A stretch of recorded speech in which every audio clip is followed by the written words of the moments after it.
اور فرعون کی طرف سے لوگوں کو یہ اشتہار دیا گیا کہ کیا تم لوگ جمع ہو گئے، یعنی جمع ہو جاؤ، تاکہ اگر جادوگر غالب آ جاوے تو ہم انہی کی راہ پر رہیں گے۔ یعنی جادوگر اگر کامیاب ہو گئے، موسیٰ علیہ السلام سے جیت گئے، تو جادوگروں کو ہمارے یعنی ان کے دربار میں بہت سے بڑا عزت کا جگہ ملے گا، اور ان کے کہنے پر بھی کچھ چلیں گے۔ پھر جب وہ جادوگر فرعون کے پیش میں آئے تو فرعون سے کہنے لگے کہ اگر ہم موسیٰ علیہ السلام پر غالب آ گئے تو کیا ہم کو کوئی بڑا سل اور انعام ملے گا؟ فرعون نے کہا ہاں، اور مزید برآں، تم اس صورت میں ہماری مقرب لوگوں میں داخل ہو جاؤ گے۔ اس طریقے سے یہ لوگ نے پلان کر دیا، تو اللہ تعالیٰ نے بھی ایک پلان کر دیا۔ سب سے بہترین پلان اللہ تعالیٰ کا ہے۔ موسیٰ علیہ السلام سے ان سے فرمایا کہ تم کو جو کچھ ڈالنا ہو میدان میں ڈال لو۔ سو انہوں نے اپنے راسیاں اور لاٹھیاں ڈالی اور کہنے لگے کہ فرعون کے اقبال کی قسم، یہ کیا بولتے ہیں لوگ؟ فرعون کے اقبال کی قسم، کیونکہ یہ فرعون کو اللہ کر کے عبادت کرتے تھے نا، اس لیے وہ لوگ فرعون کو لے لیا، لیکن وہ لوگ یہ کہنا چاہیے تھا کہ اللہ کی قسم کھانا چاہیے تھا۔ یہ لوگ نے کیا کیا؟ اللہ کو چھوڑ کر فرعون کی طرف گئے، کیونکہ یہ فرعون کو خدا مان رہے تھے نا، تو اس لیے تو وہ لاٹھیاں ایک سانپ اور بھی جس طریقے سے وہ جو جادو کر رہے ہیں وہ میدان میں ڈال دیے، اور کہنے لگے کہ فرعون کے اقبال کی قسم، بے شک ہم ہی غالب آویں گے۔ اس طریقے سے وہ اپنے آپ میں گھمنڈ میں تھے۔ پھر موسیٰ علیہ السلام نے اپنا عصا ڈالا، تو ڈالنے کے ساتھ ہی اعضاء بن کر ان کے تمام بڑے بنائے دھندے کو نگلنا شروع کر دیا۔ جو وہ لوگ نے سانپ بچھوا ڈال دیے نا، ان سب کو وہ اعضاء نگلنا شروع کر دیا، سب کو نگل کے منہ پھاڑ کر کھڑا رہ گیا۔ ابھی فرعون اور ان کے سب لشکروں کو، پورا محلوں کو بھی آپ نگل جائے گا، اتنا بڑا مزدہ بن گیا۔ تو اللہ کے اعضاء معلوم ہے انسان کا کیا ہے؟ اللہ ان اللہ علی کل شیء قدیر ہے۔ سمجھ میں آیا ہوگا بات؟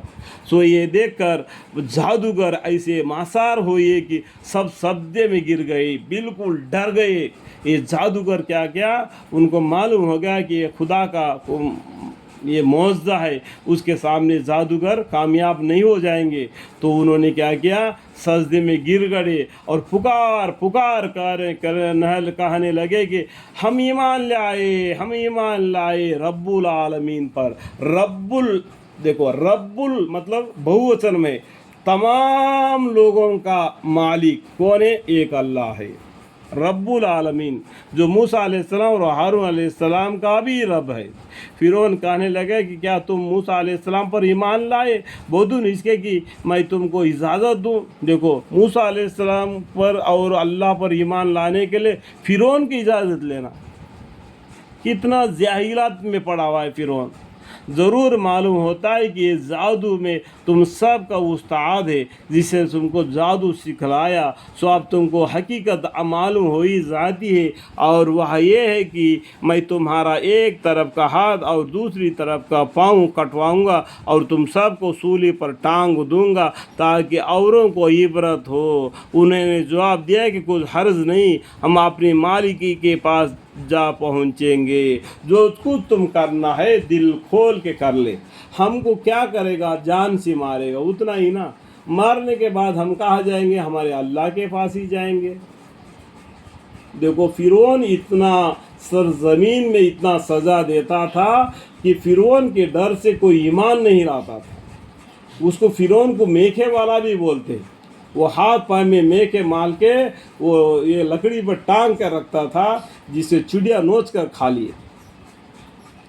کیونکہ یہ لوگ عیسیٰ علیہ السلام کے بارے میں نصرانی لوگ بھی دکھاتے ہیں نا، جو لکڑی پر ٹانگا وہ میکھے لگا ہوا، اس طریقے سے وہ فرعون سزا دیتا تھا، اس لیے اس کو میکھے والا بھی بولتے فرعون کو۔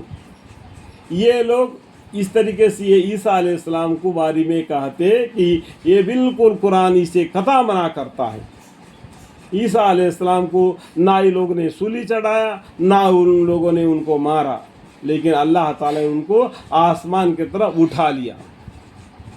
سمجھنے کی بات ہے، سمجھنے کے لیے میں بتا دیا۔ یہ فرعون نے اس طریقے سے سزا دے کے دو لوگوں کو ڈرا دھمکا کے وہ اپنے تابع کر لیا تھا۔ تو یہ لوگ نے کیا کیا، تو معجزہ کے سامنے سجدے میں گر گئے، تو جو کچھ کرنا ہے کر ڈالے، تو کیا کر سکتا ہے، جان سے مار سکتا ہے، اتنا ہی نا۔